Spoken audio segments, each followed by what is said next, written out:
Boa tarde, pessoal. Vocês conseguem me ouvir? Boa tarde, sim. Eu sou a Maria Luísa, vou estar moderando essa sessão. Vamos aguardar mais 5 minutinhos, porque só tem 3 participantes até agora. E eu gostaria de falar que a Vila Alba, a sua sessão é na sala B. O menino acabou de me avisar.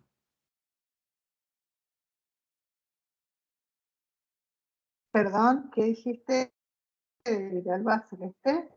Hola, ¿estoy equivocada de sala? Isso, a sessão da senhora é outra sala, na sala B.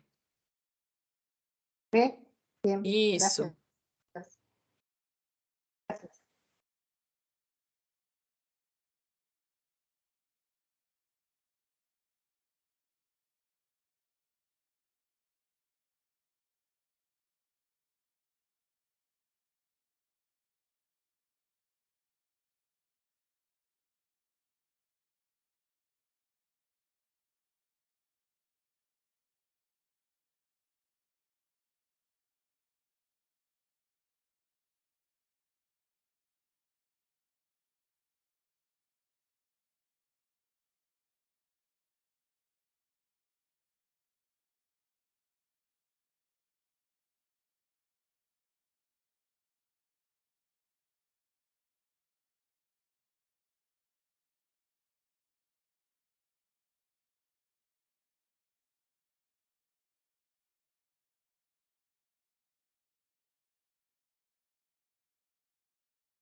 Boa tarde, então, para quem eu não dei ainda.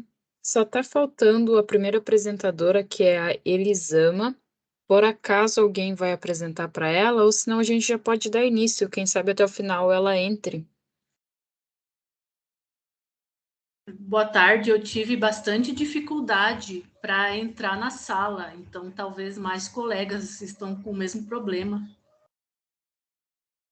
Pode ser. Eu tô com dificuldade em ligar a câmera. Não tá funcionando, tá travando.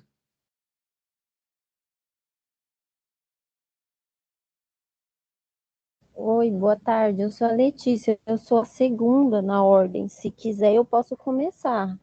Não, sim, a ordem não é na ordem. Na ordem só para mim tá. saber quem é que tá faltando. Ah, beleza. Então, achei que era aquela ordem que estava lá. Não necessariamente precisa ser nessa ordem as apresentações. Tá bem. Mas se você quiser começar, a gente pode começar. Eu só preciso que você me diga se o seu trabalho é um resumo expandido ou um artigo completo. É artigo completo. Porque os artigos completos têm de 10 a 15 minutos e os resumos de 5 a 10.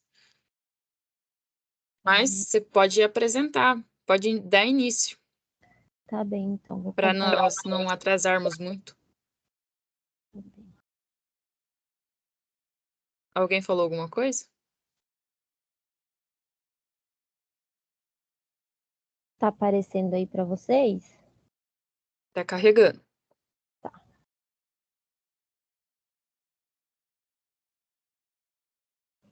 Precisa só colocar para apresentar, mas já tá aparecendo. Eu coloquei. Isso. Foi agora? Sim. Tá. Bom, então eu vou começar. Eu sou Letícia, sou doutoranda do PPG Agronegócios do Mato Grosso do Sul.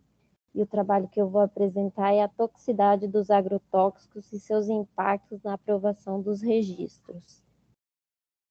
Então, para introduzir o conceito, primeiro, para se produzir alimentos, hoje em dia é muito recente que tem muitos ataques de pragas e doenças nas lavouras, e com isso, cada vez mais tem se usado agrotóxicos para esse controle das pragas e das doenças. E muitas vezes o uso inadequado desses agrotóxicos, eles trazem impactos negativos, tanto para a saúde do agricultor, para a saúde dos consumidores, como também impactos para o meio ambiente. O Brasil, ele vem se caracterizando, né, como o principal líder no consumo mundial, ele é o principal líder no consumo mundial de agrotóxicos. Então, para regularizar a aprovação de novos agrotóxicos no país, é permitido o registro de um novo agrotóxico somente mediante a comprovação da toxicidade de igual ou menor aos agrotóxicos que já foram registrados anteriormente para o mesmo fim. Então, no Brasil, dois agentes reguladores da aprovação de um novo agrotóxico é a Anvisa e o IBAMA. A Anvisa regula mais a parte da saúde humana e classifica um novo agrotóxico como extremamente tóxico, altamente tóxico, moderadamente tóxico ou pouco tóxico. Já o IBAMA, ele vai regularizar quanto às questões do meio ambiente, classificando esse novo agrotóxico como altamente perigoso, produto muito perigoso, produto perigoso ou produto pouco perigoso. Então, o objetivo desse trabalho foi identificar a toxicidade dos produtos fitossanitários e quanto que interfere no tempo de registro e liberação realizado pelo mapa. Esse estudo ele se diferencia porque ele vai analisar o prazo, né, o tempo que demora para esse novo agrotóxico ser regularizado no país, com a categoria toxicidade para a saúde e meio ambiente. Então, para isso, foi feita uma regressão linear para mensurar a relação do prazo com a toxicidade, identificando o tempo e a liberação do produto por órgãos do governo, devido à sua periculosidade. Então, aqui uma revisão breve. O mapa ele vai fazer a avaliação agronômica, a Anvisa a avaliação toxicológica e o IBAMA a avaliação ambiental. desse novo registro de agrotóxico. Então, segundo a classificação aqui toxicológica, é classificado como extremamente tóxicos, maiores de 5, né? É o DL aqui, maior que 5, é classificado como altamente tóxico e a faixa é amarela, entre 5 e 50, mediamente tóxico, entre 50 e 500, e pouco tóxico, entre 500 e 5.000. Aqui são os principais tipos de agrotóxicos que foram, os principais tipos de registros de agrotóxicos que foram avaliados. Então, materiais e métodos. A coleta de dados utilizou-se dados secundários, que foram coletados na base do mapa, no período de janeiro a abril de 2022. Utilizou-se o Excel para o tratamento dos dados e a limpeza do banco de dados. Para tanto, utilizou o software Stata para se fazer a análise econométrica e a regressão. Então, a regressão linear que foi feita, ela analisou o tempo de liberação para os usos dos agrotóxicos pela categoria de toxicidade e utilizou-se a regressão. Desse modo, foi avaliado as variáveis tempo como uma variável independente e a variável liberação de categoria e de toxicidade. A variável tempo foi a variável independente e a variável categoria de toxicidade foi a variável dependente da regressão. Aqui foram como que foi categorizada as variáveis segundo o banco de dados, né? E aqui já são os resultados da regressão. Todos foram significativos. Então, os principais resultados foram que, de acordo com a periculosidade do novo agrotóxico, ele demora mais tempo para o registro ser liberado. Então, a partir do tratamento dos dados, foi feita a análise estatística e se comprovou que os agrotóxicos que apresentam maior classificação de periculosidade, eles, tanto para a Anvisa como para o IBAMA, eles apresentaram maior tempo para ser liberado no país. Aí aqui foram os produtos que já levam menor tempo. E esses produtos que levam é bem discrepante o tanto de tempo que demora se comparado aos outros que têm alto nível de toxicidade. E esses que demoram menos tempo para ser liberados são geralmente agrotóxicos de biocompostos já para produção orgânica, que geralmente são os agrotóxicos que são aceitos para produção orgânica ou agricultura biológica. Que tem a frequência, né, conforme a classificação de periculosidade da Anvisa, e 65,18 são os que demoram mais. Essa classificação aqui do IBAMA também. Então, esses aqui foram os resultados da regressão linear, todos foram significativos e positivos, comprovando que os que apresentam classificação de maior periculosidade, eles demoram mais tempo para ser aprovados. Então, nossas considerações finais é que, por meio desse estudo, comprovou-se que os produtos mais tóxicos, eles são mais perigosos ao meio ambiente e também com a saúde, por isso eles demandam um prazo maior para a liberação e essa regulamentação no país. Além disso, os produtos são mais perigosos ao meio ambiente do que à saúde. Então, verificou-se que eles são mais perigosos à saúde do que ao meio ambiente, e que, por isso, eles demoram mais tempo. Os que são mais perigosos ao meio ambiente demoram menos tempo. Sugere-se que novos estudos sobre avaliação toxicológica dos produtos mais perigosos ao meio ambiente, mais prejudiciais à saúde, sejam feitos, utilizando a classificação da Anvisa e do IBAMA. Aqui está o nosso e-mail. Se precisar de alguma coisa, eu não sei o tempo, porque eu não estou controlando aqui. Mas eu estou aberta.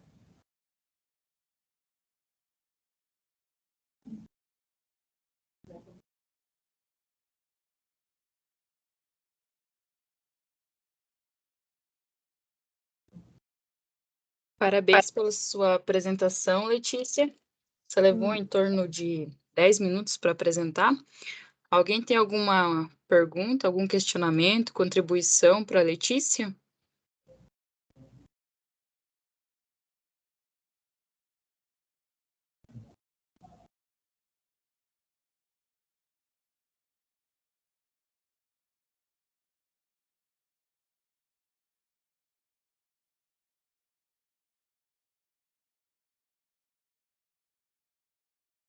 Bom, Letícia, parabéns pelo seu trabalho. Ele vai ajudar bastante aí. E se ninguém tem nenhuma pergunta mesmo, algum questionamento para estar fazendo para a Letícia, se alguém quiser apresentar, eu deixo livre para escolher, ou senão a gente vai para o próximo mesmo, seguindo a lista. Aguardo manifestação. Eu posso apresentar agora. Pode ser. Não precisa seguir a ordem que está lá. A ordem que está lá é só para a gente saber aonde as pessoas estariam.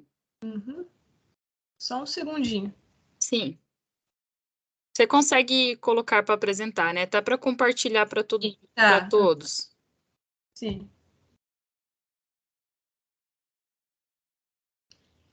Você pode ficar à vontade, que a hora que você iniciar eu anoto o tempo.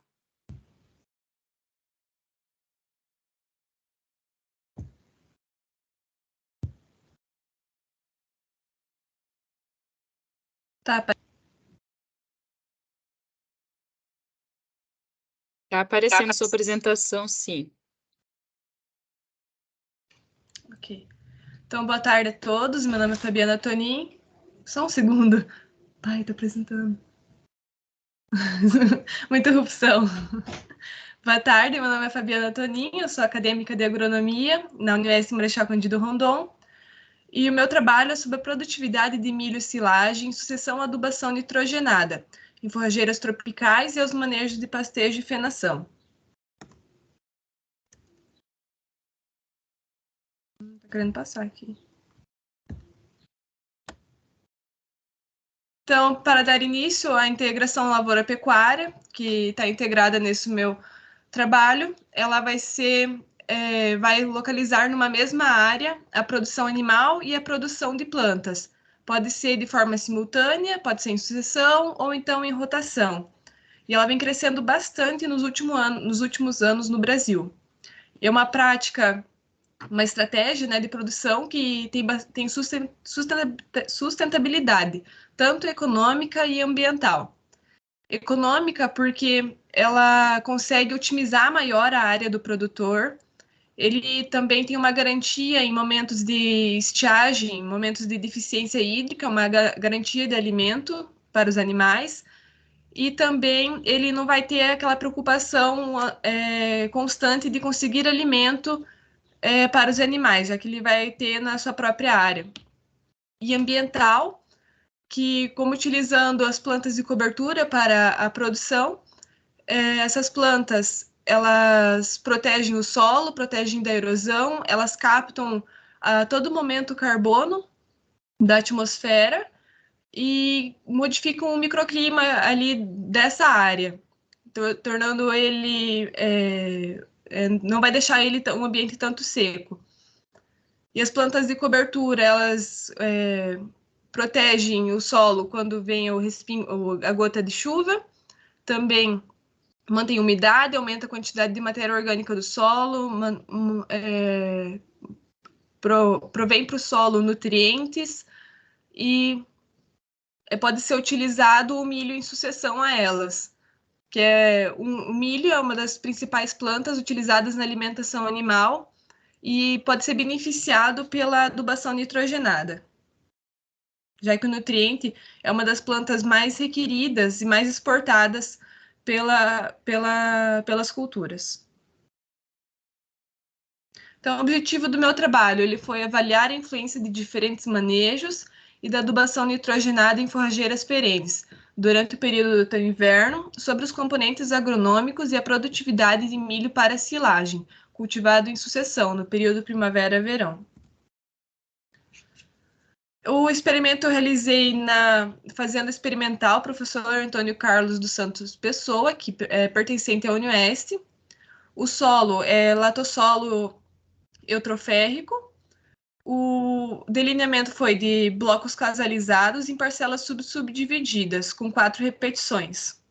Foi alocado as plantas de cobertura Panicum maximum, cultivar Ares, e Urochoa brisanto, cultivar MG13 brauna, nas faixas em parcelas onde tinha sido implantado o milho, em antecessão.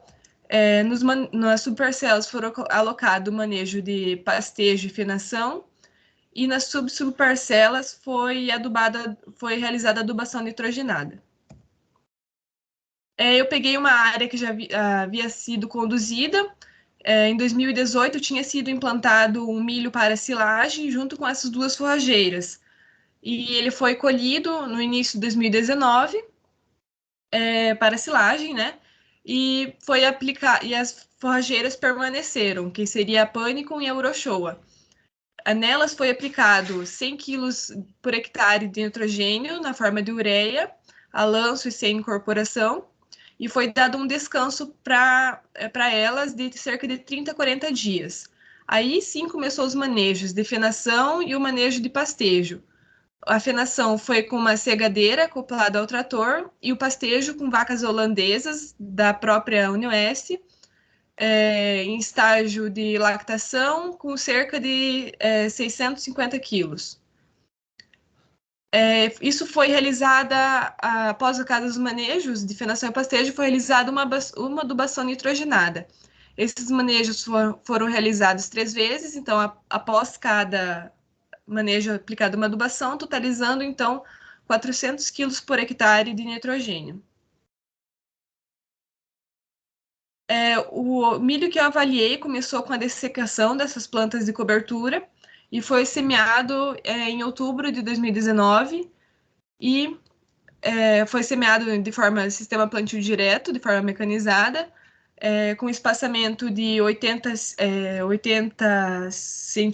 centímetros entre linha e 5 sementes por metro, com uma adubação de base de 100 quilos por hectare da formulação 7-10-10 de NPK.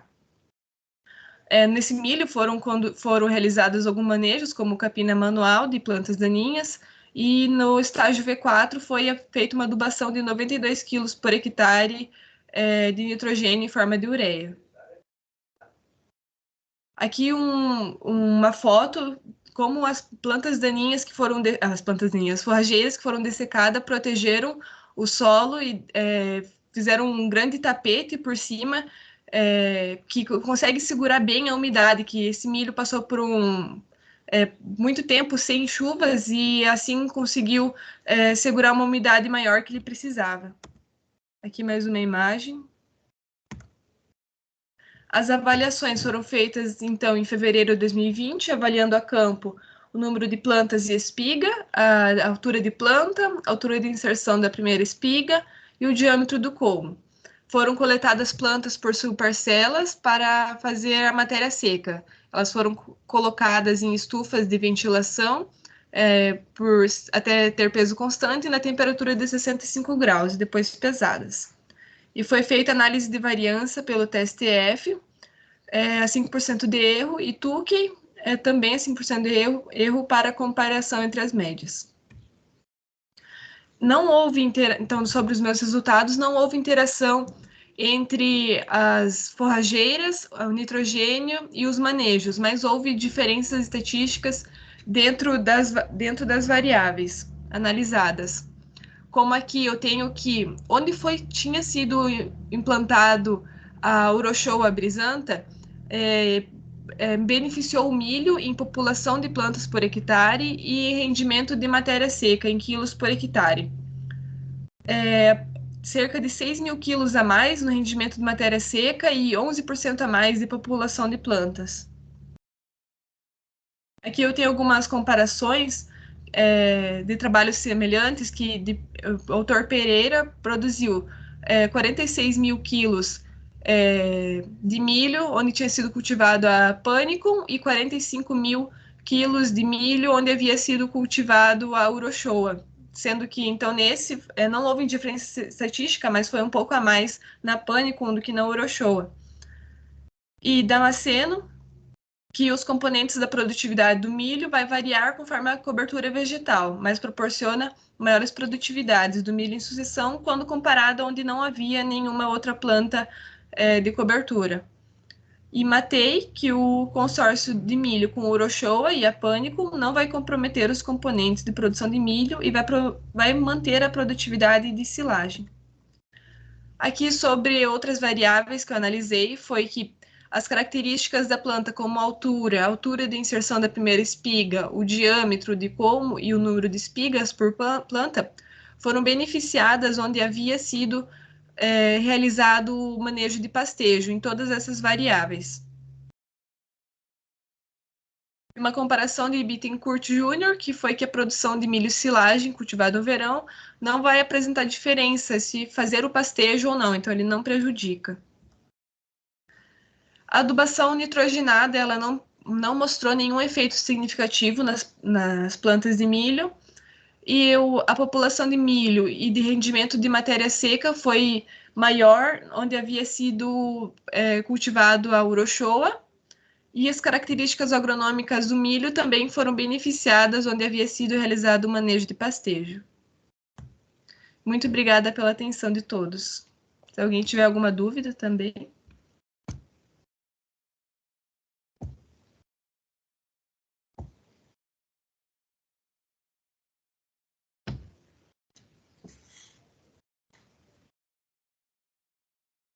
Fabiana, seu resumo era expandido ou artigo completo? Ele era artigo completo.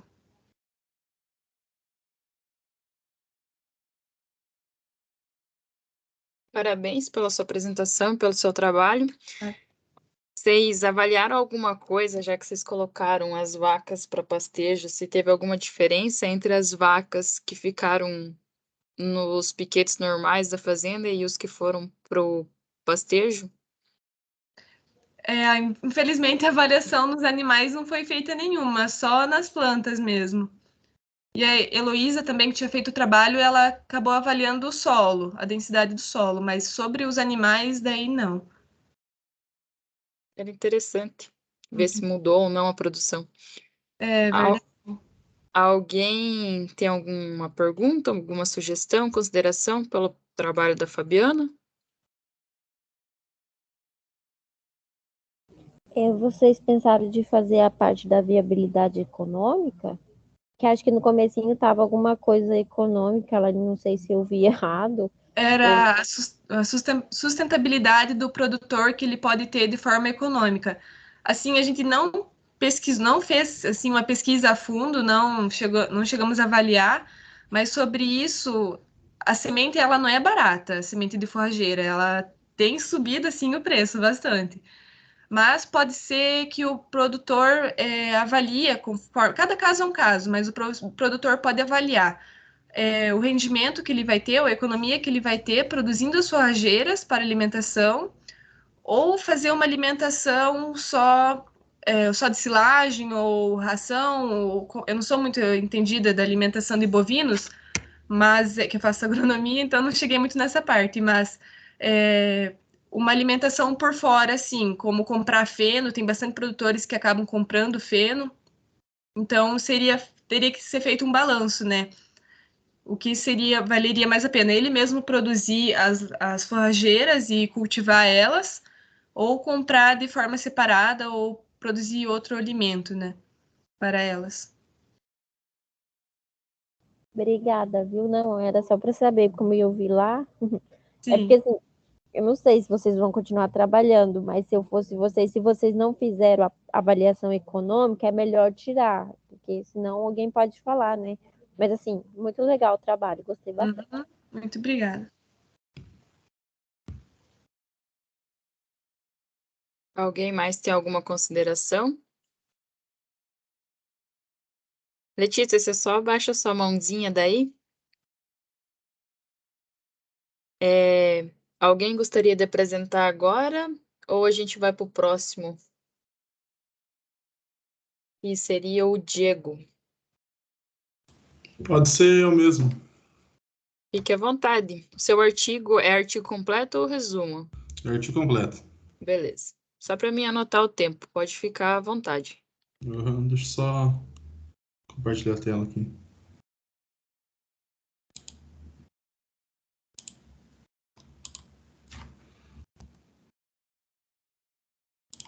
Vocês estão conseguindo ver? Sim. Tá. Então, boa tarde a todos. Meu nome é Diego, sou acadêmico do curso de Agronomia aqui da Universidade Estadual do Oeste do Paraná mesmo, aqui de Marechal Cândido Rondon. Eu vou apresentar o trabalho intitulado como Avaliação de genótipos de quinoa em propriedades rurais, com auxílio do produtor para lançar como variedade. Então, uma introdução aqui sobre a planta. A quinoa, ela é uma planta muito produzida e consumida há milhares de anos por os moradores da região da Cordilheira dos Andes, que compreende principalmente o Peru, o Equador e a Bolívia. Essa planta ela não é produzida aqui no Brasil. O consumo que tem nesse mercado interno vem através de exportação e ela também não é muito pesquisada. Ela está nos primeiros anos de pesquisa no Brasil são aqui. Nós temos algumas variedades que foram lançadas pela Embrapa na década passada, a Piabiru, porém, em sentido de pesquisa acadêmica, nas universidades, a UniOeste é uma das duas que estão trabalhando com essa planta atualmente. O que destaca essa planta para ter essa vontade de pesquisar é a sua qualidade nutricional e seu equilíbrio de aminoácidos. Se a gente avaliar o teor de proteína dela, ela varia entre 3,8% a 21,9%. Além do grão da semente mesmo, ela contém todos os aminoácidos essenciais na alimentação humana. Assim, ela, segundo a FAO, é considerada um superalimento, capaz de ter uma grande qualidade nutricional. E em que sentido de produção? Delas pode-se aproveitar os grãos, a inflorescência e as folhas de alimentação, tanto humana e animal, podendo ser utilizada em sistemas de integração lavoura-pecuária ou ser usada como uma planta de rotação em sistema de plantio direto. Em trabalhos realizados já pelo nosso grupo, foi verificado que no período da safrinha pode atingir produtividades de até 1.242 kg por hectare, o que são resultados muito satisfatórios. E também pode ser produzido no inverno, onde as condições climáticas são mais favoráveis para o desenvolvimento da cultura. E esse trabalho tem o objetivo de trabalhar com variedades que foram desenvolvidas pelo Programa de Melhoramento Genético aqui da UniOeste, do nosso grupo, com produtores aqui da região, para ver a aceitação deles e como eles vão interagir com esses genótipos que foram adaptados para essa região. E com base no resultado que eles forneceram para nós, a intenção de lançar alguma variedade com potencial de cultivo aqui para a região sul do Brasil. Então, o experimento foi realizado a campo em áreas de produtores rurais. Foram designados municípios, cada município teve um produtor, que seria Francisco Beltrão, Foz do Iguaçu, Marechal Cândido Rondon, Palotina, Quatro Pontos e Toledo. Todas as cidades localizadas aqui no Paraná, na região oeste e sudoeste do estado. Aqui temos algumas imagens. Esse aqui foram os cultivos realizados em Foz do Iguaçu. Nesse cultivo específico foi realizado o uso de palhada para segurar a umidade. Aqui temos aqui de Marechal Cândido Rondon mesmo, esse produtor. Ele plantou as 3 variedades num único estande de plantas. Então, os 3 genótipos fornecidos aos agricultores foram a quinoa MCR1, a quinoa Guará e a quinoa 1318. Todas elas vêm de um longo processo de melhoramento aqui pelo professor Edmar, de mais de 10 anos de pesquisa para chegar a esses 3 genótipos. Foram fornecidos sementes suficientes para cada produtor para semear uma área equivalente a 80 metros quadrados, e os tratos culturais foram executados sempre que necessário, dependendo da condição do agricultor. A gente trabalhou com agricultores orgânicos e com pequenos produtores. Pequenos produtores que seriam até um módulo fiscal diário. E das avaliações foram avaliados efeitos da produtividade dos produtores e variedades, que seriam a nota de qualidade de semente, o ciclo das plantas, a produtividade gerada e a satisfação do produtor. Aqui temos um pouco do que a gente teve dificuldade, que foi principalmente o ataque de percevejos, porque as áreas que a gente trabalhava eram áreas muito próximas a lavouras, áreas grandes, que estavam saindo da produtividade de soja, e quando essa soja foi colhida, nós tivemos uma grande migração desses percevejos para as áreas de quinoa. Logo, esses danos foram muito agravantes quando foi se avaliar a produtividade. Aqui algumas imagens de como é realizada a colheita dela, como ela é uma planta com uma estatura muito alta, chegando a 1,90 m de altura, ela vai acabar tombando no final do seu ciclo. E para realizar a colheita vai ser realizado o corte delas, e elas vão ser estendidas sobre uma lona, na qual elas podem ficar secando por mais alguns dias, dependendo das condições climáticas ou a umidade que ela foi colhida. Depois realizada a batida delas para desprender o grão da planta, semelhante como é feito no arroz. Aqui uma imagem quando ela chega no final do ciclo, ela não está totalmente seca, mas a planta já começa a realizar o tombamento para começar a secar. Os resultados aqui, foi verificado que a nota de qualidade de semente teve relação com o produtor. Aqui na tabela vocês podem ver que a gente não tem todos os produtores, que tivemos alguns que não conseguiram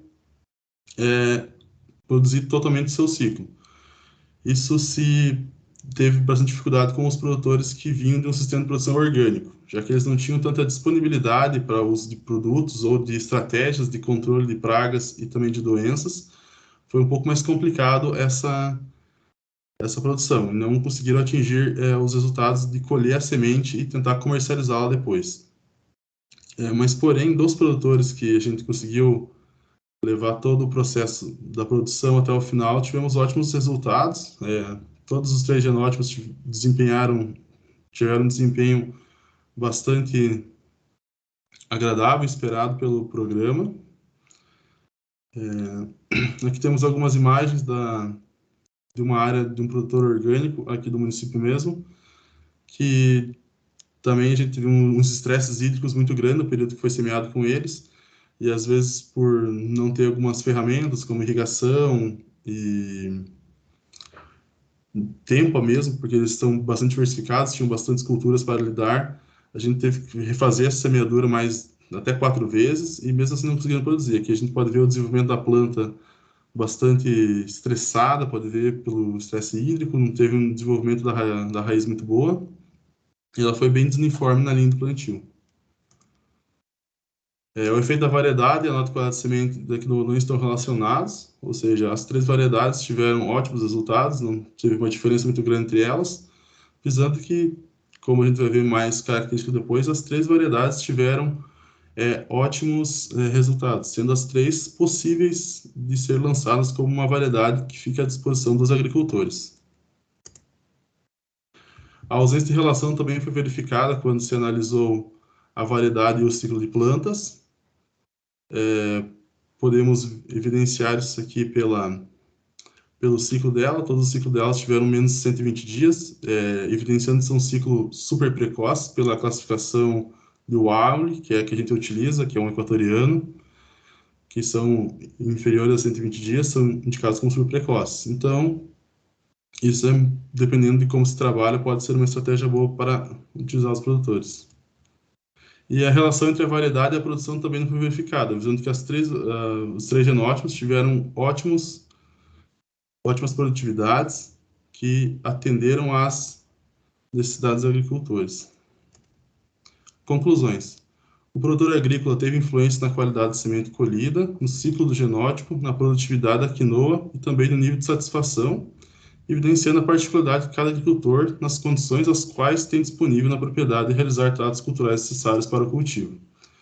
E as variedades estudadas não tiveram relação com as variáveis qualidade de semente, ciclo, produtividade e satisfação do produtor, evidenciando que todas as 3 variedades de quinoa apresentam um potencial para constituir uma nova variedade em acordo com o trabalho realizado. Obrigado pela atenção. Se tiver alguma dúvida, estou aberto a questionamentos.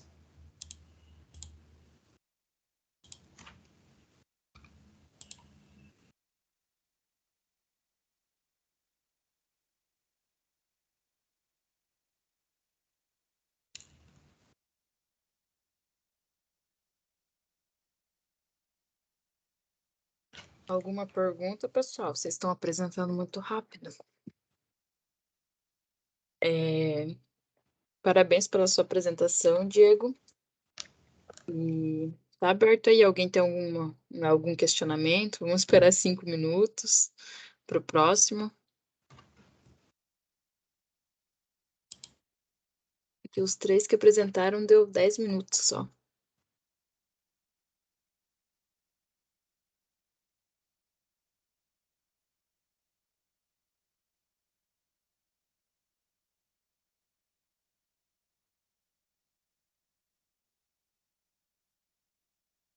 A primeira moça não entrou na reunião ainda, né? A Elisama Paiva.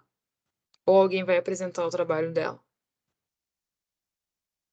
Que é pecuária leiteira nos municípios do Ceará.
Liana, se você quiser se preparar para apresentar, aí eu marco o Tá seu bom. tempo aqui. Tá, eu vou cronometrar também, porque eu tenho medo de passar. Eu me conheço. Peraí. Aqui. Vocês conseguem ouvir e ver? Sim, só que tu tem que colocar para apresentar, não tá apresentando ainda. Tá, peraí. Ahn, Peraí. Nos seus slides mesmo. Ah, tá.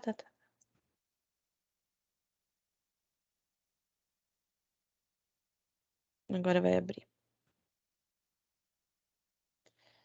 Só cronometrar aqui, porque senão. Bom, eu me chamo Liana, eu sou uma das autoras desse artigo.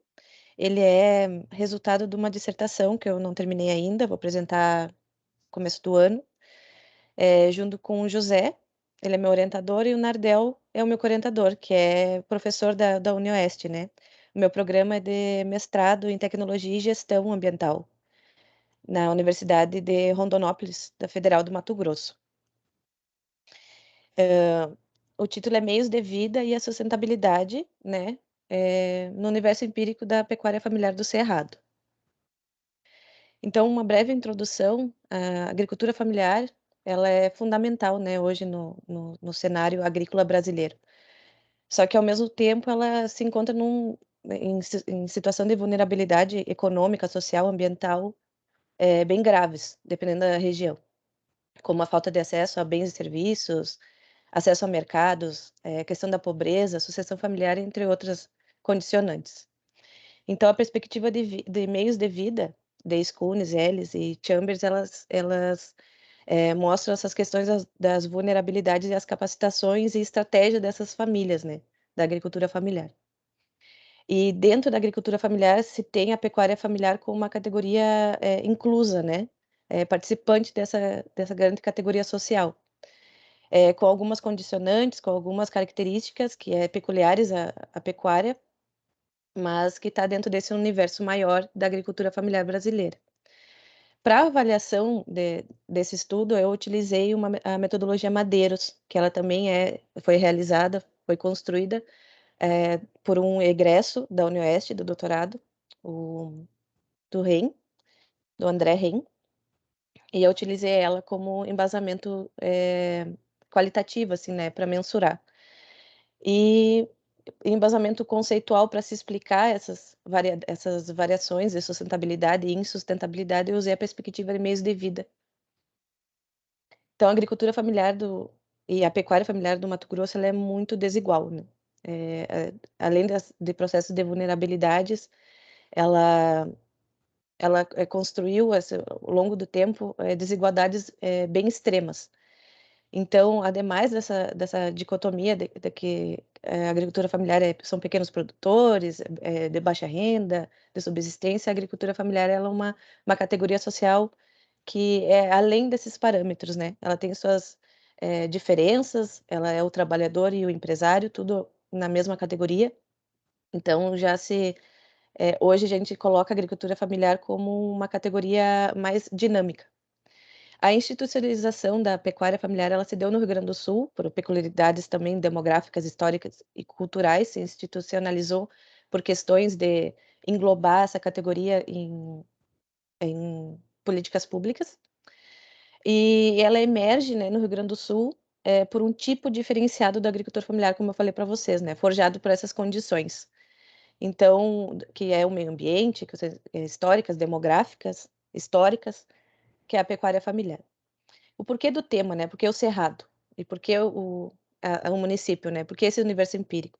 Então, são 3 motivos. A importância histórica, econômica, né, da atividade da bovinicultura no Mato Grosso, a representatividade ainda atual dessa atividade dentro da agricultura familiar do Mato Grosso e essa supressão vegetativa, desmatamento do cerrado, em detrimento à implantação de commodities, principalmente algodão, algodão e soja nessa região que eu vou estudar. Então, para um panorama mais assim de dados secundários para se entender a agricultura familiar dentro do Mato Grosso, dentro desse que seria 100%, né, do cenário agrícola do estado, 68% das propriedades são familiares. E dentro dessas familiares, 70% se tem um rebanho efetivo de gado bovino, né? Representando, obviamente, 22% do total de cabeças bovinas e passando um pouquinho de 9% da área total, né? Então, são 68% da representatividade em propriedades, em estabelecimentos, que pegam somente 9% da área total. Então, um pouquinho mais de 70, quase 80% dos estabelecimentos do Mato Grosso possuem rebanho do bovino. Então, essa representatividade, ela existe, né? Porém, esses processos de vulnerabilidade são preocupantes, né? Como ela está inserida dentro do cenário maior da agricultura familiar, a falta de investimento, a vulnerabilidade econômica e social e a falta de assistência técnica, entre outros agravantes. Então, para se poder entender a agricultura familiar, a gente recorre ao conceito de meios de vida, que até o seminário ontem, o Schneider estava falando dessa questão das capacitações e estratégias desses agricultores. Então, não é suficientemente só a capacidade de ter e ser, né, do produtor, mas sim que se tenha condições e oportunidades para ele escolher a vida que ele almeja, que ele sonha, que ele ambiciona, né? Então, a vulnerabilidade social é decorrente às limitações de liberdade, limitações dele exercer seus meios de vida. E a conceituação geral, em modos gerais, da meio de vida, é um conjunto de capitais, que depois eu vou explicar, que são compostos por vários ativos, e eles garantem mais ou menos uma autonomia e a sustentação, reprodução e produção dessas famílias nos seus territórios. Então, quando se é ameaçado esses ativos, alguns, e como ele é multidimensional, né? Quando é ameaçado e enfim, o desempenho das capacidades são ameaçadas por riscos, choques também, que o autor fala, então se compromete escolhas e até a sustentação deles no meio rural. Então, esses são os 5 capitais, natural, físico, humano, financeiro e social, que baseiam esses ativos, né, que cada agricultor ou pecuarista familiar ele deve possuir.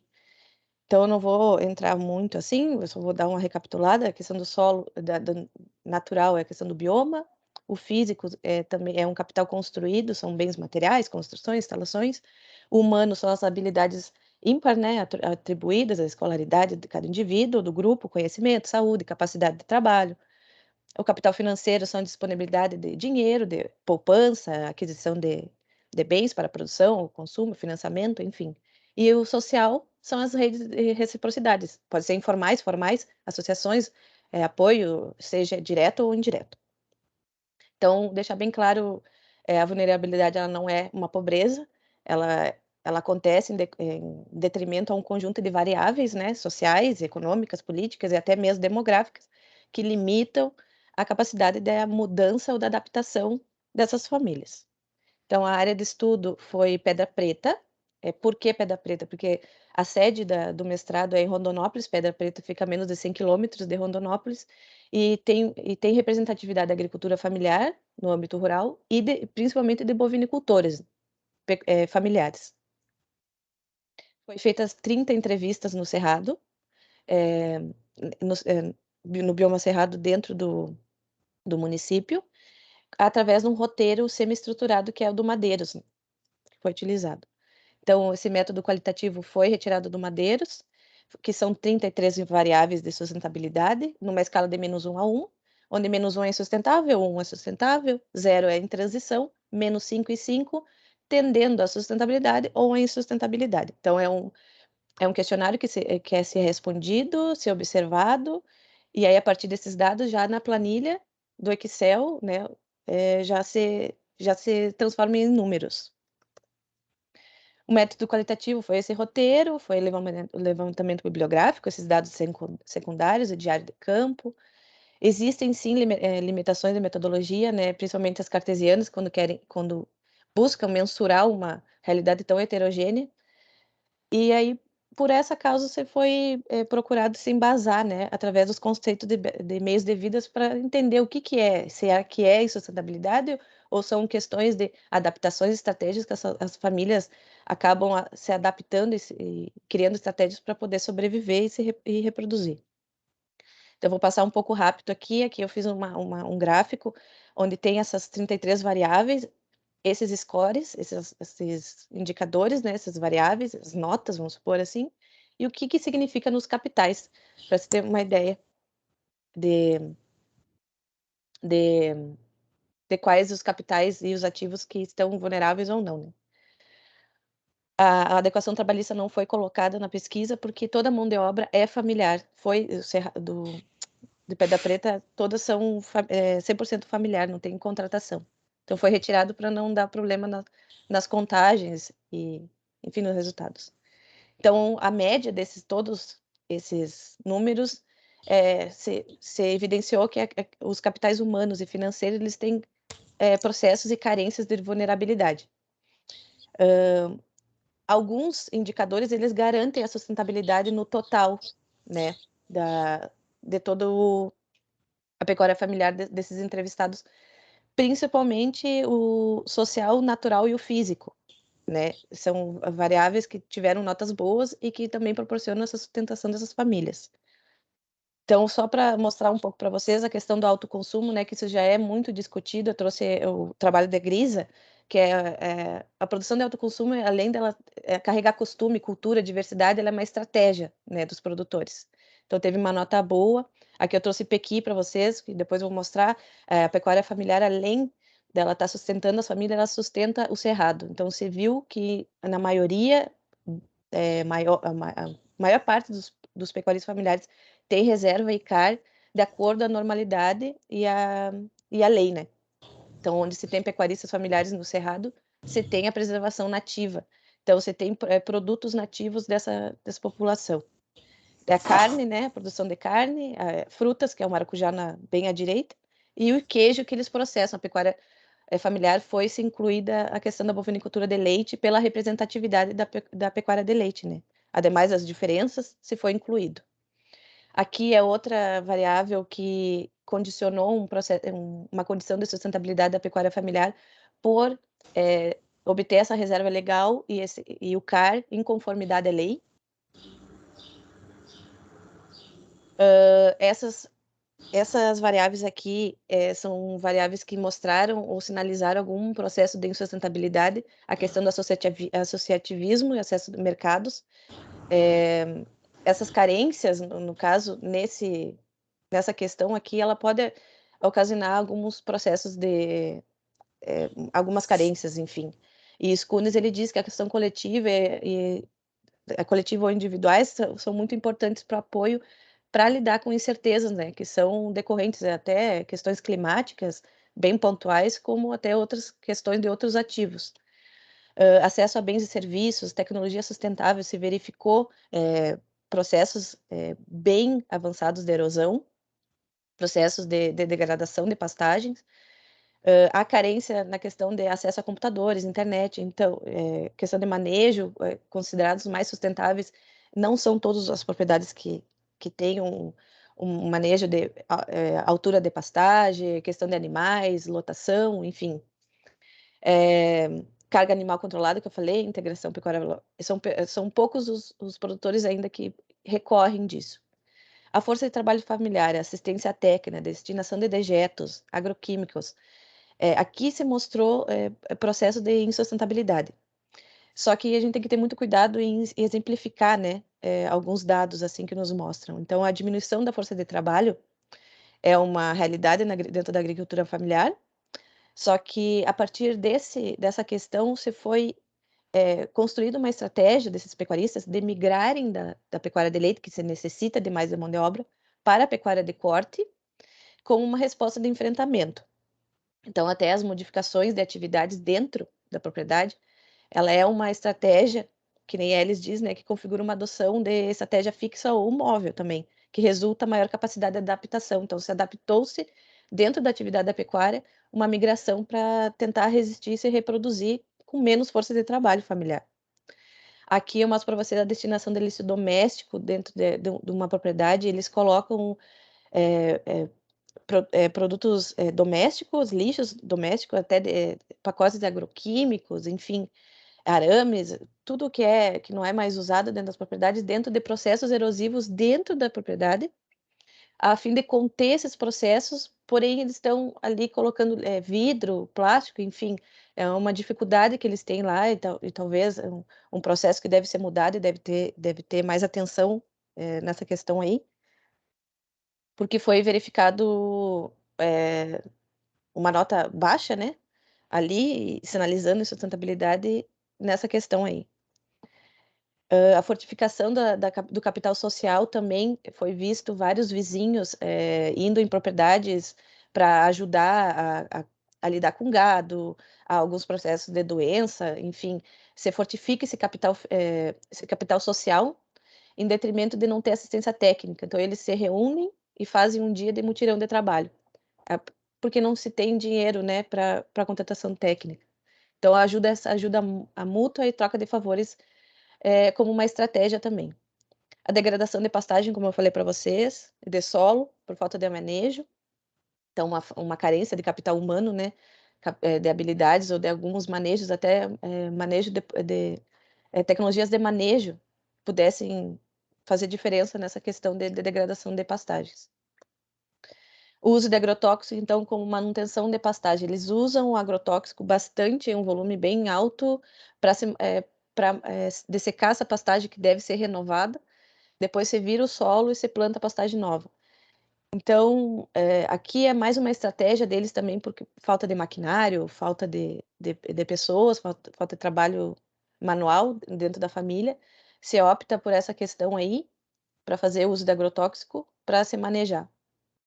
Então, às vezes os indicadores, como os Kuhnes diz, eles já vêm com uma percepção pré-estabelecida e uma imposição de visão de mundo, só que os indicadores podem ocultar, né, tanto que revelam. Então, talvez não seja tão insustentável a prática da pecuária familiar do uso de agrotóxicos, mas é uma estratégia que eles usam por falta de outros ativos. O indicador, então, não os condiciona insustentáveis nessa variável, né? Mas sim reafirma e chama atenção que talvez esses meios de vida são condicionados também a questões mais macros, né? A modernização da agricultura lá no Cerrado foi foi cedo, foi antecessora também a outros processos e, enfim, está internalizado essa mercantilização da agricultura lá. O fluxo financeiro, gestão, contabilidade rural, recursos de outras atividades, crédito rural, foram variáveis também que se analisaram o processo de sustentabilidade. Então, o meio de vida pode explicar o fluxo financeiro, né? Por ser uma pecuária mais tradicional, demorar mais tempo do ciclo, isso não condiciona como insustentável, mas sim uma estratégia que esses pecuaristas têm de sobreviverem, e há anos eles fazem isso, então o Ribeiro diz que talvez seja uma racionalidade, uma adaptação que esses pecuaristas têm, e aí eles utilizam um tempo maior comparado à agricultura, então não se condiciona muito em sustentabilidade nessa variável. A ferramenta e controle de gestão financeira é quase inexistente, eles têm algumas anotações de cria, anotações sobre tamanho do rebanho, número, mas não guardam notas, não guardam, não fazem um controle mais incisivo, né? Não tem uma gestão rural assim mais incisiva. A questão do recurso de outras atividades é presente, a venda de mão de obra, principalmente em outros produtores maiores que têm confinamento, eles vendem a mão de obra para terem o seu gado, né, para terem mais uma, uma renda na propriedade. Isso o Schneider ele fala sobre a questão da pluriatividade como estratégia de enfrentamento dentro da agricultura familiar. E foi visto também a falta de interesse por crédito rural. Talvez não é que eles não tenham acesso, a racionalidade deles de não quererem uma dívida, a racionalidade deles de que a vida deles está boa assim, eles não precisam de mais, enfim. Ou às vezes o crédito não está de acordo com o que eles almejam para o futuro, também mostram que eles não têm muita adesão a crédito rural. Então, de modo geral, assim, a gente pode concluir que essas condições históricas, sociais, políticas, econômicas, ecológicas do Cerrado, em particular de Pedra Preta, do Mato Grosso, dentro da agricultura familiar, esses meios de vida dos pecuaristas familiares, eles criaram essas estratégias e adaptações que garantem, né, esses ativos e a sustentação deles no território. Isso foi observado. Então, de maneira geral, a gente pode concluir que os meios de vida da pecuária familiar, eles são dinâmicos, eles são variados, eles são construídos ao longo das décadas, em meio a esse sistema maior e estruturado. Então, a gente pode sugerir, né, que deve ter mais um olhar, uma necessidade de melhora em alguns ativos pontuais, que são os humanos e os financeiros, porque eles consigam ter mais capacitação de exercer esses meios de vida. E a longo prazo, né, não erodir os recursos naturais que eles detêm. Apesar deles não estarem num processo de insustentabilidade, né, mas olhar com um olhar mais fino, mais focado. Então, eu deixo aqui uma necessidade de estudos futuros, até através de outros diferentes aportes metodológicos, né, para disponibilizar um olhar maior para esses meios de vida e junto com as suas trajetórias de vulnerabilidades, para a proposição de políticas públicas e legitimidade da categoria. Então, para se perceber tipologias também de outros, como é que se desenham as tipologias de pecuaristas familiares dentro da região, quais são as maiores vulnerabilidades, quais são as estratégias e as adaptações que eles têm nesses territórios. Então, um olhar mais focado. Então, muito obrigada. Se alguém tiver alguma dúvida, que é a referência que eu tirei, eu passei. Parabéns pelo seu trabalho, Liana. Alguém tem alguma pergunta, alguma consideração pelo trabalho dela?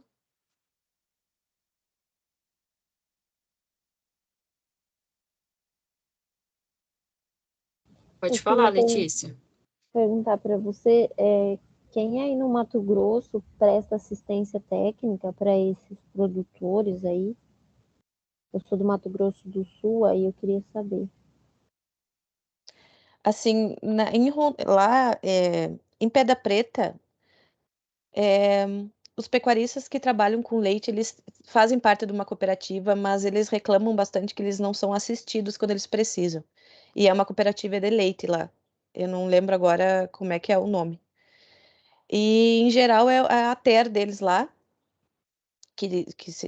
que faz programas, enfim, colocam eles a par de certas condições até de reserva legal e fazem alguns documentos para eles, mas também quando eles precisam de uma assistência técnica mais pontual, assim, questão de rebanho dentro da pecuária, eles não são assistidos. Principalmente em Pedra Preta é muito dificultoso até para mim, para eu entrar em contato com eles para pegar dados sobre vacinação, enfim, de gado, foi muito difícil ter acesso. A Empire, lá em Empire. Ah, tá. É só para comparar, porque eu também estou estudando agricultores familiares, só que no setor de hortaliças e a assistência técnica é o principal gargalo que eles reclamam de. Isso é geral, independente de qual atividade. Então, assim, simplesmente dá-se a terra para esse produtor, mas não dá o suporte, né? Então, assim, igual você falou, tem o crédito que é proposto, mas muitas vezes eles não acessam porque eles não têm a capacidade, porque tem um baixo nível de escolaridade, né? Então era só para saber se é a mesma realidade que eu também estou percebendo, que a minha tese é nessa área também. Obrigada, viu? Muito É legal. bem parecido, Letícia. Bem parecido mesmo. Obrigada, viu? É nada.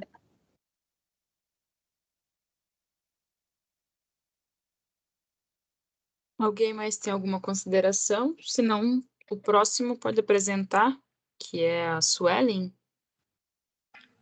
Sim, ok.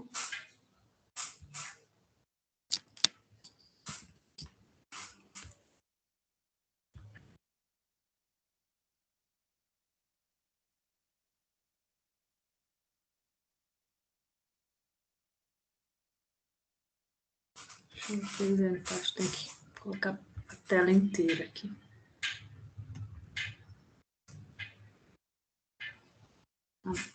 Apareceu.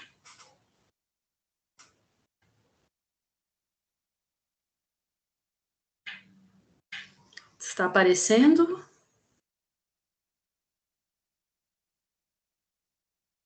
Tá sim, você só precisa colocar no modo de apresentação. Já coloquei. Dos slides? Como se você fosse apresentar. Sim, mas já coloquei. Veja se funcionou agora. Ainda não, mas se você quiser apresentar assim, mas Mas eu não tenho controle se não está aparecendo. Vou tentar novamente. Opa, agora eu fechei tudo.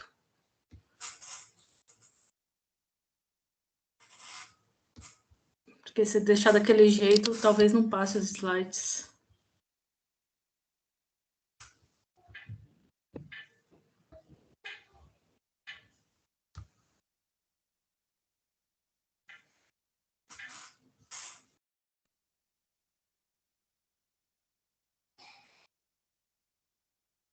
Agora, tá aparecendo tela cheia? ainda não. Também está. Veja se troca os slides. Também não está trocando? Agora trocou. Então tá. Veja se está a tela cheia.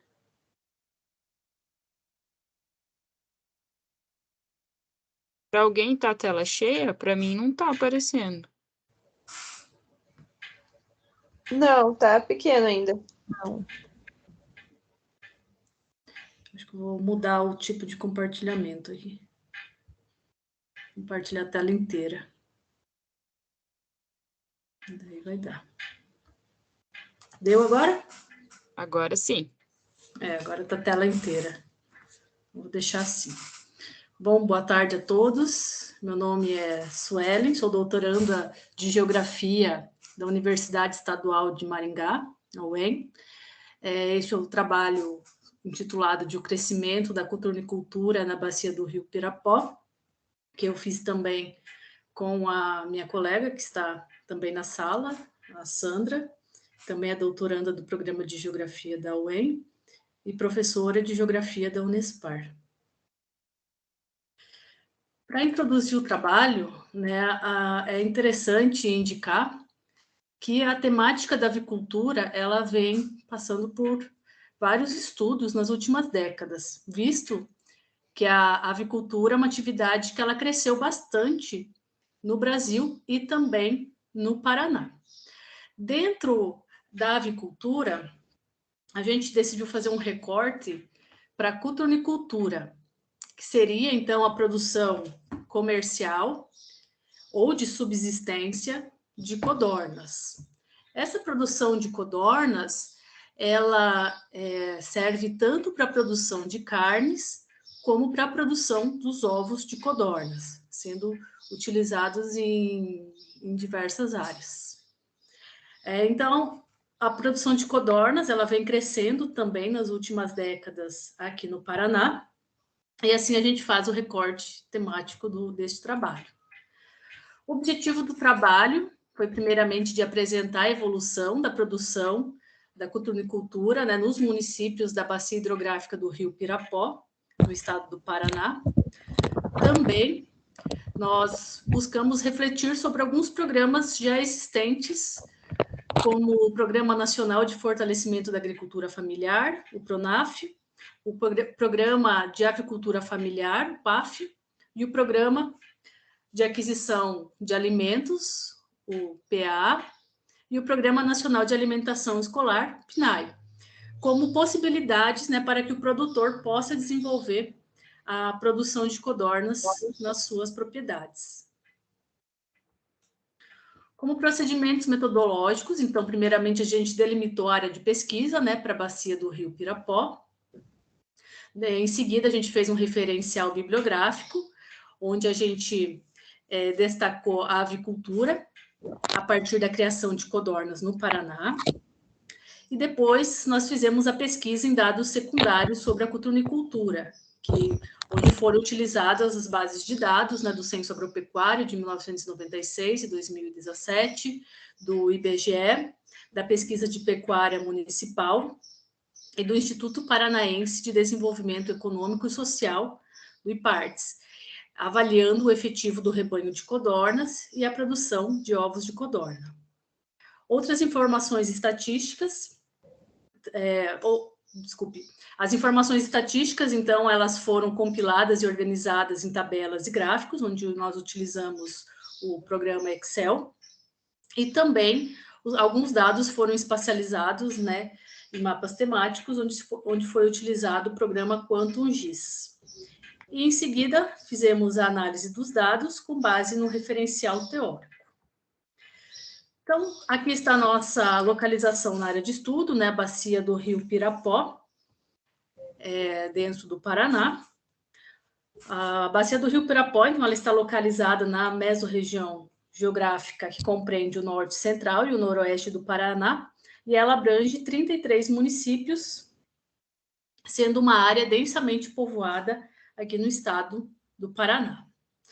O nosso interesse em delimitar a bacia do Rio Pirapó foi visando que a atividade da avicultura ela é bem expressiva nessa região, então também foi identificada, né, uma produção expressiva em alguns municípios, que nós vamos citar ao longo da apresentação, de codornas nesta região. Primeiramente, então, a gente vai discutir a cuturnicultura e a alternativa de geração de emprego e renda e de fonte de proteína para a população, entendendo que a criação de codornas, ela aparece, né, como uma boa oportunidade para a renda de agricultores familiares e para o pequeno produtor. Alguns fatores dessa atividade, né, ser uma atividade em potencial para o pequeno agricultor, são os fatores do rápido retorno do investimento, também a pouca demanda de efetivo de mão de obra, a viabilidade da produção em pequenas áreas, entendendo também que os ovos e a carne das codornas, elas são uma alternativa importante para integração de proteína para a alimentação da população. Também a gente verifica que com a atividade da avicultura crescente, principalmente relacionada à produção de frangos, Há um acesso maior à tecnologia em algumas áreas, então isso garante também à cotonicultura uma criação mais industrializada, motivada principalmente para uma produção para o mercado externo, e também isto favorece a estabilidade da criação de codornas e as boas perspectivas para o futuro da atividade. Porém, né, a atividade também apresenta diversos desafios, como, por exemplo, a falta de cultura do consumo da carne de codorna e também dos ovos de codorna, então a gente verifica o desafio do consumo incipiente.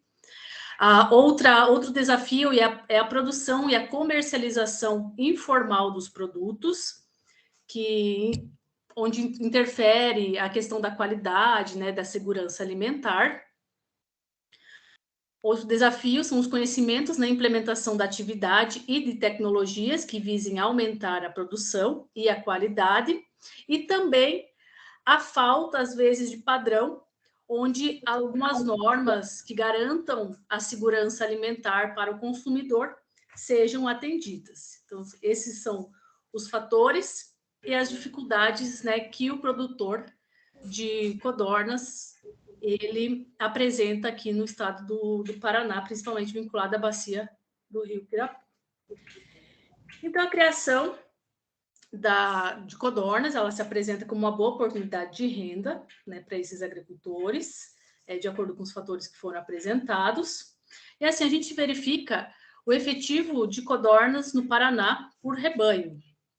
E comparando com o efetivo de codornas do Paraná, do Censo Agropecuário de 2017, né, indicando, então, que o município de Arapongas, que contempla a bacia do Rio Pirapó, ele tem um ranking alto, né, no Paraná, da produção de codornas, do efetivo de rebanho.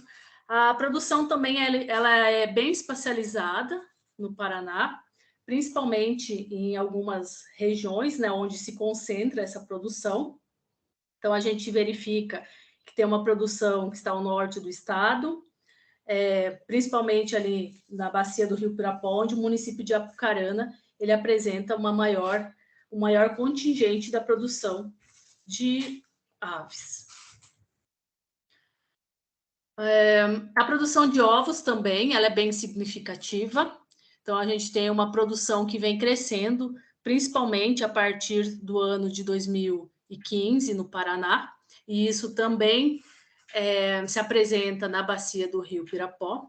Então, a produção, de acordo com a série histórica, ela vem crescendo no Paraná, indicando que a atividade está em evolução, né, mesmo tendo altos e baixos de evolução, mas a produção de ovos de codorna, ela vem se mantendo com bons números.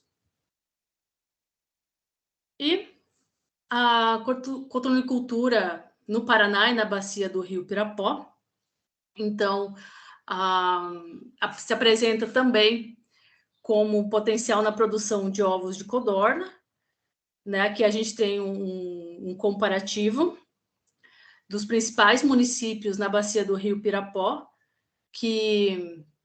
onde há a produção de ovos de codorna, onde os mais significativos, então, são os municípios de Apucarana e Arapongas, também onde a produção veio crescendo, né, após os anos 2000. O aumento da produção dos ovos de codorna, ele também responde a um aumento do mercado consumidor para essa especiaria. E isso está vinculado ao avanço tecnológico e à integração da cadeia produtiva, fazendo, né, com que esses números eles continuem em evolução no Paraná, mesmo diante, né, dos desafios que foram colocados anteriormente.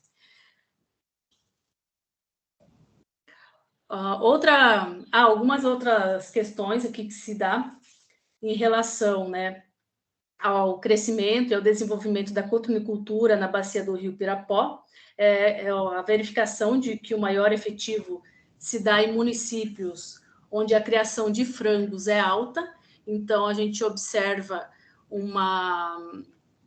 um compartilhamento, né, de estruturas e de infraestruturas e áreas técnicas voltadas e desenvolvidas para o setor avícola. Isso, então, favorece a disponibilidade da matéria-prima para a ração, a criação de infraestruturas, do escoamento da produção, a disponibilidade de profissionais qualificados, a facilidade de acesso aos órgãos que auxiliam nas questões ambientais e sanitárias, e também aos diversos esforços que garantem ao bem-estar animal e as inovações tecnológicas para o setor. Por isso, né, que desde das décadas dos anos 2000, a criação de codornas ela vem se consolidando como uma alternativa de renda ao produtor rural, sendo também uma opção para o pequeno produtor. Um dos destaques do nosso trabalho, né, é a possibilidade que esse pequeno produtor rural ele tem com a criação de codornas. Só que para isso há uma necessidade de investimentos, né, para tanto a produção como para a comercialização desses produtos. Então, nós elencamos aqui algumas políticas públicas que podem ser potenciais para promover a culturnicultura no Paraná. Então, alguns programas desses são o PAF, né, Programa de Avicultura Familiar, onde o programa visa assessorar o pequeno produtor desde a produção até a comercialização das aves e dos ovos. Nós, nesse trabalho, a gente não conseguiu encontrar dados mais específicos, né, para a produção de codornas, mas a gente apresenta esse programa como um potencial para assessorar e para auxiliar esse pequeno produtor. Outro é o Programa de Aquisição de Alimentos, o PAA, que tem a finalidade, então, de fomentar essa agricultura familiar, onde a produção é adquirida, né, e ela é destinada a pessoas que sofrem com insegurança alimentar e nutricional. Esse programa, então, ele é atendido por iniciativas públicas de alimentação e nutrição, e ele também visa, né, formar o estoque público de alimentos. Então, também seria um programa onde esse produtor poderia comercializar a sua produção. E o Programa Nacional de Alimentação Escolar, o PNAE, que ele oferece alimentação escolar e as ações de educação alimentar e nutricional a estudantes de todas as etapas da educação básica pública, também sendo uma fonte de potencial para comercialização tanto de carne de codorna como de ovos. E entendendo também que essa produção de codornas, ela se apresenta como uma boa opção para agregar e complementar a atividade agropecuária. Como considerações finais, então, nós observamos no trabalho, né, a culturnicultura sendo um segmento dentro da agricultura, então destinado para a criação de codornas, onde a gente pode ter tanto a produção visando o consumo doméstico dos próprios produtores, como também a comercialização para o mercado. De acordo com os dados secundários, né, estatísticos que nós coletamos, a gente observa que é uma atividade que vem crescendo nas últimas décadas, principalmente crescendo por conta do aumento do consumo de ovos de codorna e da sua carne, e também por ser representativo o consumo como uma iguaria fina e sofisticada, onde a produção de carne, por exemplo, ela tem um valor agregado maior do que a produção do frango. Também se observa, né, que houve um crescimento da criação do efetivo do rebanho e da produção dos ovos de codorna no Paraná, a partir da década de 2000, e também na bacia do Rio Pirapó. Essa produção ela se destaca principalmente em 3 municípios, onde a produção é maior, né, que é Apucarana, Arapongas e Maringá, e que representa uma parcela significativa do efetivo do estado. Outra questão analisada, né, foi que para que esse produtor ele consiga se manter na atividade, para que ocorra ainda mais o crescimento da atividade, são necessárias políticas públicas que visem incentivar e fortalecer os programas que já existem, né, como o PRONAF, o PAF, o PNAE, para que o pequeno produtor tenha acesso, então, ao desenvolvimento dessa atividade. Aqui são as referências bibliográficas que a gente utilizou. Obrigada. E aqui estão os nossos contatos. Se alguém tiver algum questionamento, estamos abertos a responder.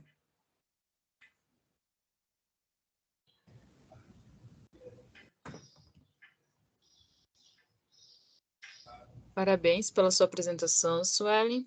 É um ótimo trabalho. Alguém tem alguma consideração pelo trabalho da Suelen? Era um artigo completo, né, Suelen? Sim, artigo completo.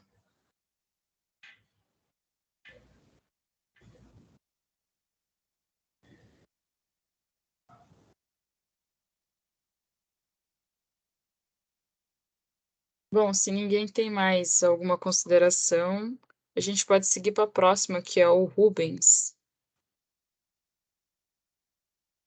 Quando se sentir à vontade. Vou apresentar.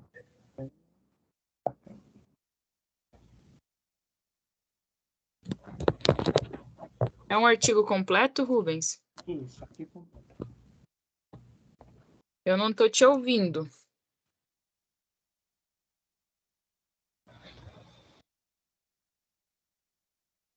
Tá escutando agora? Tá, mas tá baixo. Mas pode colocar para apresentar, e se a gente não ouvir, a gente te chama. Tá certo.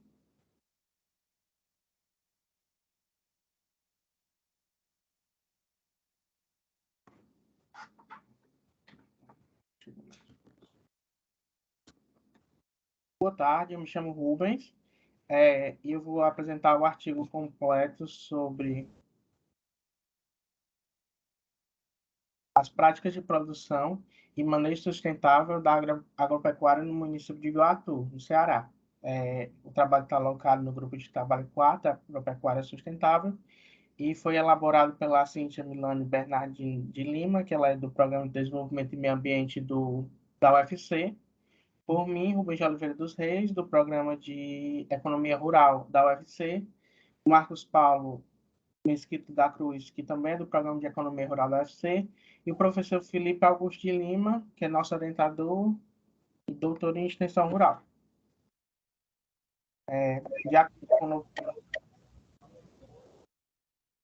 De acordo com o novo Código Florestal de 2012, almejou-se avançar na proteção dos recursos florestais e promover um desenvolvimento sustentável, com a tentativa de assegurar de forma efetiva a conservação dos recursos florestais.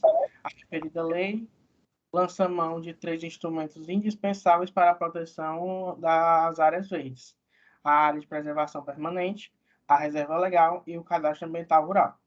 Uma vez inscrito no CAR, tem-se a identificação georreferenciada dos móveis rurais e a delimitação dos remanescentes de vegetação nativa, APP e RL. Para além de tornar possível a cobertura dos fins citados acima, o CAR ainda pode ser uma ferramenta útil à gestão territorial, a viabilizar o levantamento de indicadores ambientais e a consequente obtenção de outras informações referentes aos imóveis rurais de uma dada região. Mais do que uma ferramenta capaz de optar a dimensão do passivo ambiental em propriedades rurais, compõe dados que serão empregados para se desenvolver, planejar, restaurar e preservar a atividade produtiva consoante a proteção ambiental.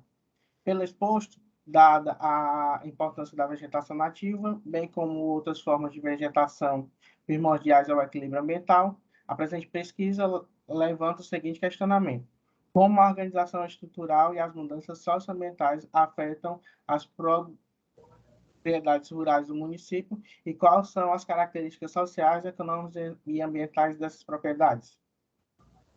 Com o intuito de responder a esses questionamentos, o presente trabalho envolve um estudo de caso a fim de expressar as principais características do sistema de produção no distrito de Sussuarana, localizado no município de Iguatu, no estado do Ceará.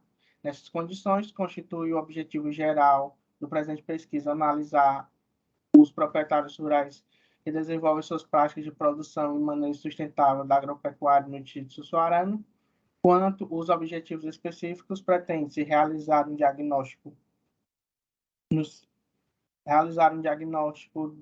da produção das propriedades rurais do Distrito Sussuarana e entender a percepção dos proprietários dos imóveis rurais em relação à produção sustentável.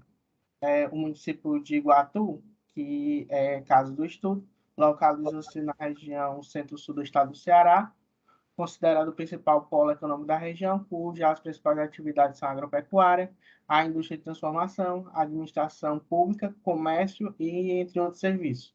Pelos dados do último censo agropecuário, realizado pelo IBGE, que foi realizado em 2010, o município contava com mais de 96 mil habitantes, onde mais 77% residiam na parte urbana e o restante era rural.